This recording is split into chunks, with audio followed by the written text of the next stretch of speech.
Says good.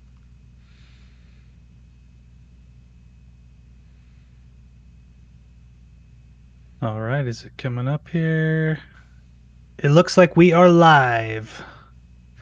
Welcome to BAM Fight Club, UFC Fight Night preview between Blaydes and Daukaus, taking place on March 26th, 2022, in the Nationwide Arena in Columbus, Ohio.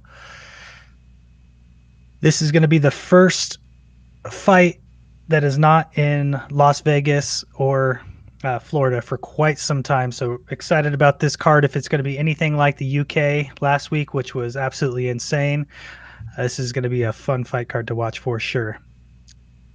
And first up on the main card, we have Mark Dykes versus Vyacheslav Borchev.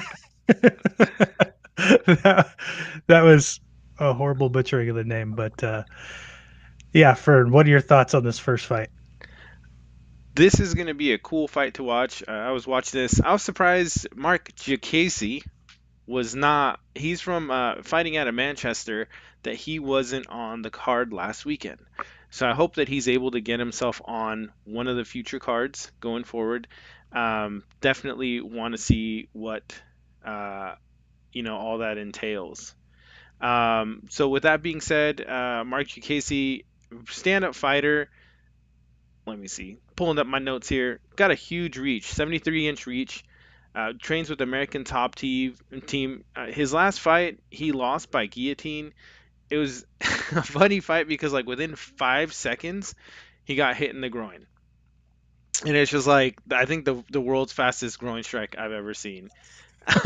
so, um, got a beautiful lunging jab, high right hand for his defense.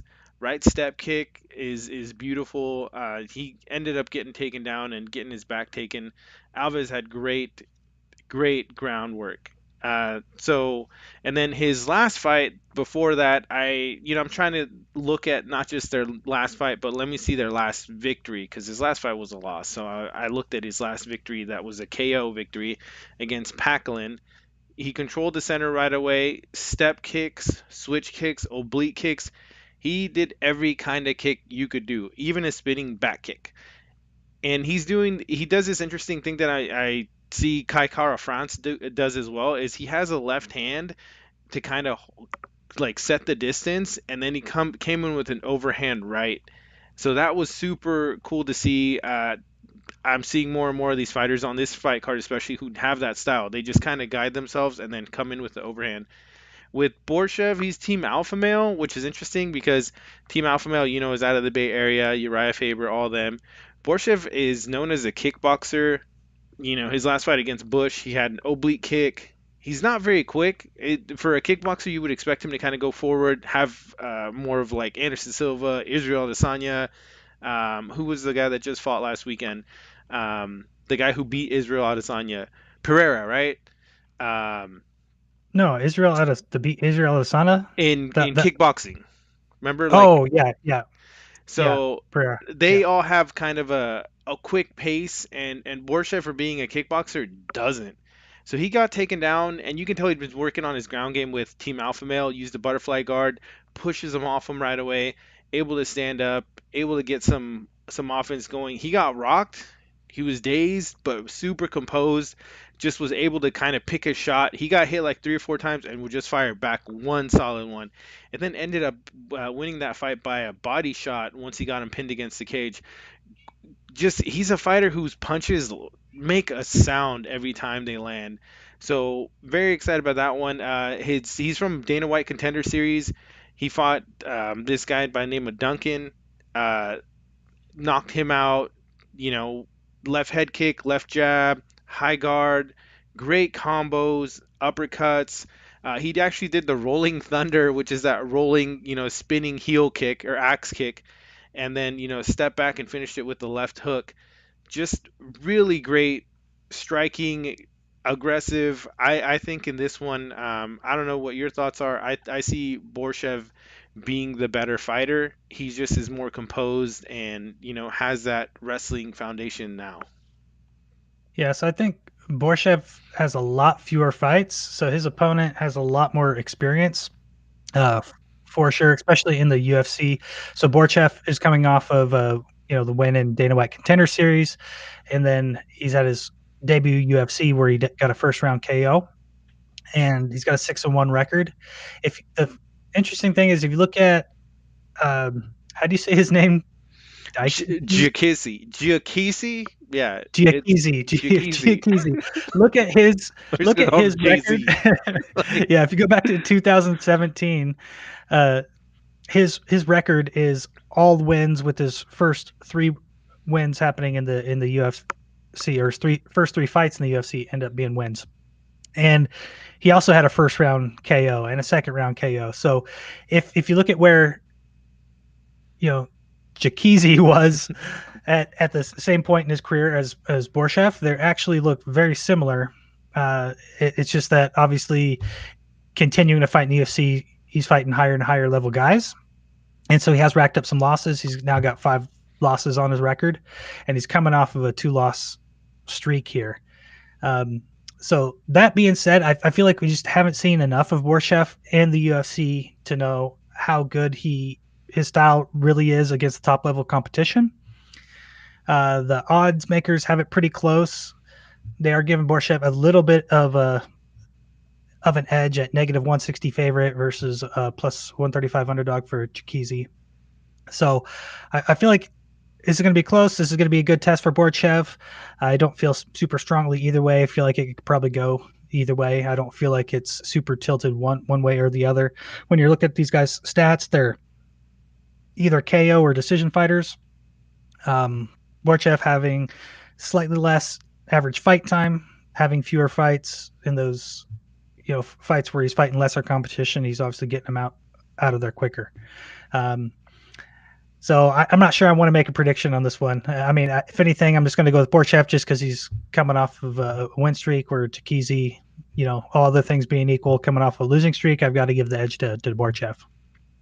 yeah, Borchev does a great celebration at the end of his victories. I don't know if you've seen it. He does the Russian, like the cross their arms, gets down like almost like he's squatting and kicks his legs up. Like you know what I'm Oh, is this talking? the guy? Okay, yes, I, Yeah, I remember he's the seeing guy. that. Yes, I love that.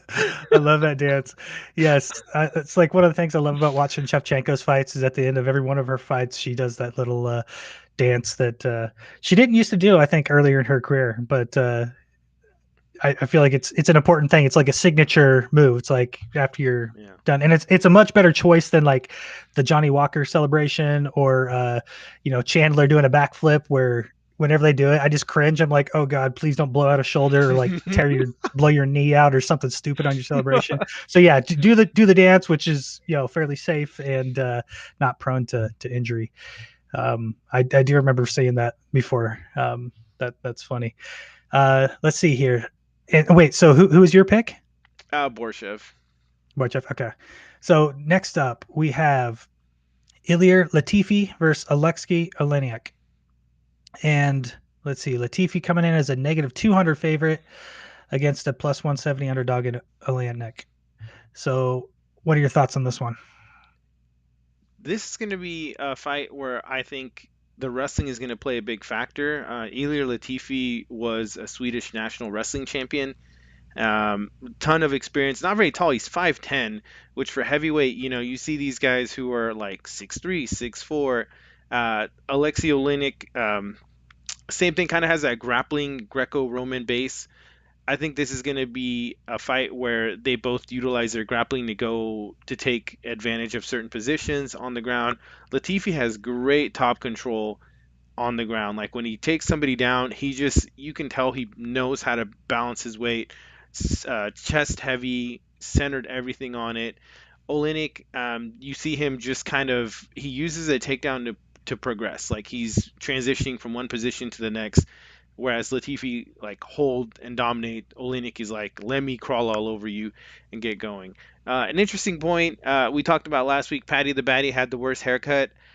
My vote is now for Alexei Olenek. I don't know if you guys have seen it. It's pretty bad. Like the back is like a V. Like the front is balding and the back is just like a V. Like just I don't know what to call it. Like a almost like some sort of animal tail, just terrible. But I appreciate the effort. So Latifi's last fight had a lot of great forward pressure, caught a kick, dumped him right away, looked to pass the guard, and then pass the side control, and that's where he utilized that top control, the chest heavy. You can see that wrestling base that he utilizes so well. He does a good job of blocking and responding. So he'll either block, counter, block, shoot, block, retreat. It's all based off of the block. So it's good to see him just always know his foundation. Protect yourself and then attack. Protect yourself, move. Protect yourself and go from there. He faced some great adversity the last fight. He got an eye poke that you don't see it, like it took a while to see it, but in throwing a right punch, his opponent like grazed his left eye, like kind of had it bleeding. He goes, turns his back, goes like essentially cowers in the corner, and just starts getting beat up on, and he just starts like grabbing and trying to regain himself, and had to fight through that. It was a wasn't a clear eye poke because it was like a thumb versus like when you see somebody putting their hand out like a John Jones eye poke. We'll say, this was a more this was a more The subtle choke. signature, the That's what signature John Jones. but everyone's gonna know what we're talking about. Like, oh yeah, Yeah. John Jones eye poke. And so he utilized his defense and his wrestling to get himself out of that situation and win by decision. With Olenek, does typical like just basic boxing, keeps his right hand up on his chin, and then kind of goes from there.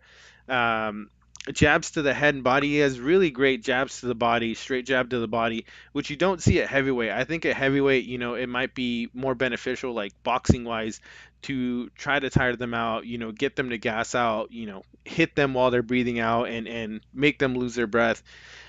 His overhand right is pretty solid, so he sets up with, jab to body, jab to head, overhand right. Inside left kicks were solid. You can just see that those aren't his comfortable. Like that's not his comfort zone. He just uses it to set up a takedown and go from there. Use the upper body clinch to then go to single leg. Like again, utilizing that Greco-Roman background that like he kind of seems to come from, is just everything off of a clinch is pretty amazing. And then he had this great transition where he did a takedown, and as he goes to takedown, the guy turns his back, ends up taking the back, and then he ends up getting him to the mount, in the mount position.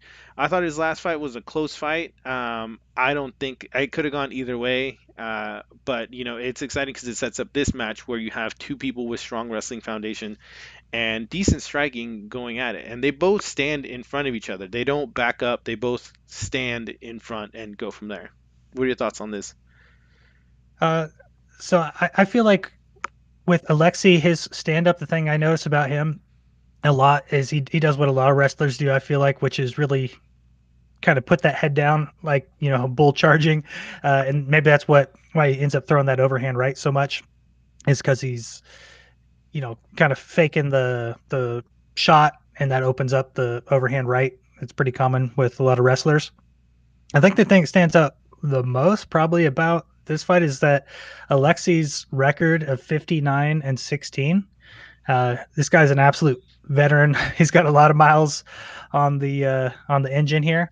It is interesting. They both started around the same time in the UFC, though, but Alexei has a lot more fights than Latifi. So, and Alexei's 44. He's coming off of a 3-fight losing streak, which normally is doesn't bode well. But also Latifi, even though he got a win in his last fight, before that he was on a 3-fight losing streak. They both lost to Derek Lewis. They've both lost to some of the same guys.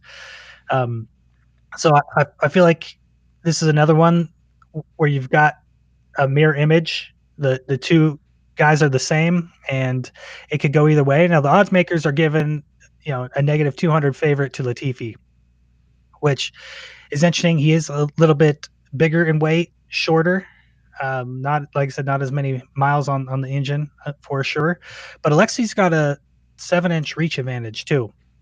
So uh, if I had to choose one, I'm actually going to go with Alexei, just because of the experience. I mean, they're both pretty experienced fighters, but Alexei's very crafty, and you can't count as we've seen like with Arlovsky, where even if their physical attributes aren't what they once were, they just know so much about the game that they have different ways of winning that guys that don't have as much experience are not going to be able to see those opportunities. So I'm going to pick the underdog in this one. I think he's worth putting some money on potentially. Yeah, I would actually agree with you on that one. His losses, even though he's lost recently, his losses come to, Sergey Spivak, who's a really tall, lanky striker. Chris Daukaus, who is, main event, on this fight card. Derek Lewis, all guys who have solid punching, solid power. Ilir Latifi doesn't have that. And unless, somehow Latifi's able to hurt him and get him, on the back foot, I don't see it, being much of an issue. I definitely agree with this is a great, better's better's choice for this fight. Yeah. Let's see. What is next up? We have Askar Askarov versus Kaikar of France. Man, I cannot wait to see this one after Kaikar of France's last fight against Cody Garbrandt. That absolutely brutal knockout. Uh, I feel like it's gonna be super exciting. Although he's a big underdog, almost a 3-1 underdog going against Askar Askarov, who's coming in as a negative 360 favorite. Uh, yeah, how do you break down this one? Askarov, looking at his last fight was interesting because he came overweight. These guys are kind of, Kara France, I believe, is 5'4". Askarov is around that height or slightly taller. Did a great fight against Askarov had a great fight against Joseph Benavidez. Anyone who knows Benavidez, is Team Alpha Male. Been around with trained with Dillashaw, Cody Garbrandt, Uriah Faber. Um, so he was able to utilize, in this fight, Benavidez was like significantly shorter. So they made a good point of bringing up the Askarov is